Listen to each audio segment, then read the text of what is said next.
दोस्तों, आज मैं आपको एक ऐसी कहानी सुनाने जा रहा हूं जिसे सुनकर आपके रोंगटे खड़े हो जाएंगे।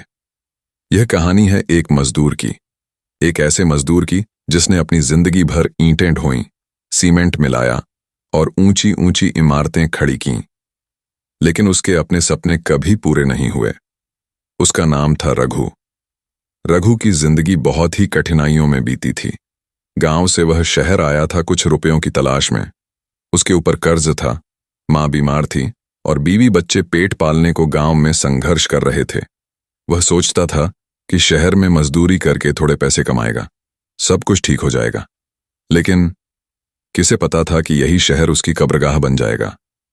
रघु दिन रात काम करता, गर्मी की धूप हो या सर्द रातें, उसके हाथों से हमेशा ईंट पत्थर गिरते और पसीना टपकता। पर एक रात ठेकेदार ने उससे कहा, रघु, आज रात काम है। यह नया बिल्डिंग साइट है, लेकिन इसे दिन में नहीं, बस रात को ही काम करना है। और हां, जो भी हो, बीच में काम छोड़कर मत जाना। रघु हैरान हुआ। रात को कौन सी इमारत बनती है? लेकिन ठेकेदार ने दोगुनी मजदूरी देने का वादा किया। भूख और मजबूरी ने उसके सवालों को दबा दिया। रात के 12 बजे वह उस जगह पहुंचा। चारों तरफ घना अंधेरा था। टूटी फूटी इमारतें, पुराना मोहल्ला और बीच में खड़ा एक अधूरा ढांचा। ऐसा लग रहा था जैसे किसी ने आधी इमारत बनाई हो और छोड़ दी हो। 4-5 और मजदूर थे, लेकिन सबके चेहरे अजीब लगे, जैसे वे सब चुप थे, जैसे मजबूरी में खड़े हों। ठेकेदार ने सिर्फ इतना कहा, बस ईंटें जमानी हैं और सुबह होने से पहले काम पूरा कर देना है। रघु ने ईंट उठाकर जैसे ही दीवार लगानी शुरू की, उसे लगा कि कहीं से फुसफुसाहट आ रही है। क्यों बना रहा है ये दीवार? क्यों बना रहा है? वह ठिठक गया। उसने चारों तरफ देखा, लेकिन बाकी मजदूर खामोशी से काम कर रहे थे। वह सोचने लगा कि शायद थकान की वजह से उसका दिमाग खेल कर रहा है। लेकिन कुछ देर बाद उसे लगा कि ईंटों से ही कोई आवाज आ रही है, जैसे ईंटें जिंदा हों और वे दर्द में कराह रही हों। उसने एक ईंट जमीन पर गिराई तो अचानक एक अजीब सी चीख सुनाई दी। रघु घबरा गया, लेकिन बाकी मजदूरों ने जैसे कुछ सुना ही नहीं। काम के दौरान रघु ने देखा कि दीवार पर ईंटों के बीच कहीं कहीं काले धब्बे हैं। उसने हाथ लगाया तो लगा जैसे वो धब्बे खून के हों, ताजा और गीले। रघु का दिल जोर जोर से धड़कने लगा। वह ठेकेदार के पास गया और बोला, मालिक, ये दीवार में खून क्यों है? ये इमारत है या कब्रिस्तान? ठेकेदार की आंखों में अजीब सी चमक आई। वह बोला, तुझे मजदूरी चाहिए ना, तो काम कर, सवाल मत पूछ। रघु को कुछ समझ नहीं आया, लेकिन उसने काम जारी रखा। रात के 2:30 बजे अचानक पीछे से किसी औरत के रोने की आवाज आई।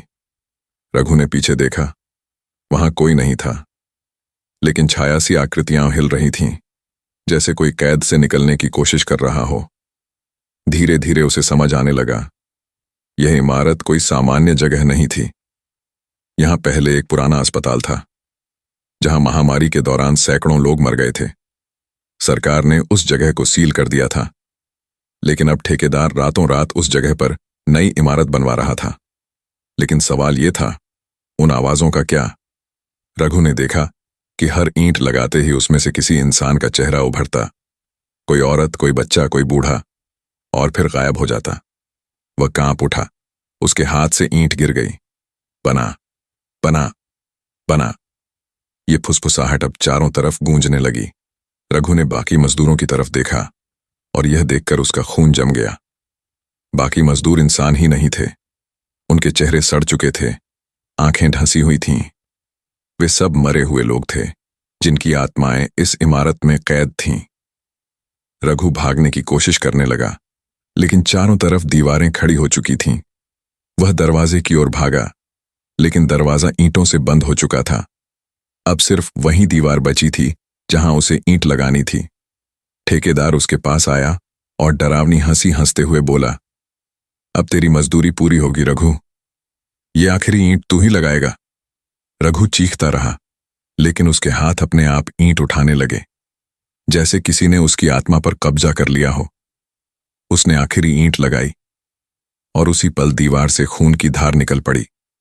बाकी मजदूरों के चेहरे मुस्कुराने लगे और धीरे धीरे वे दीवारों में समा गए। रघु की चीख वहीं दब गई। और उसका शरीर उसी दीवार में कैद हो गया। सुबह जब सूरज निकला तो वो इमारत अधूरी खड़ी थी। कोई नहीं था वहां, न मजदूर न ठेकेदार। लेकिन अगर कोई उस दीवार के पास जाकर ध्यान से सुने तो उसे आज भी एक मजदूर की कराहती आवाज सुनाई देती है, मालिक, मेरी मजदूरी दे दो। दोस्तों, ये थी कहानी मजदूर की आखिरी मजदूरी। एक ऐसी जगह जहां इंसान की मेहनत नहीं, उसकी आत्मा कैद होती है। याद रखना, मजबूरी इंसान से वो काम करवा देती है जो वो कभी सोचना भी नहीं चाहता। और कभी कभी मजदूरी सिर्फ खून और जान से पूरी होती है।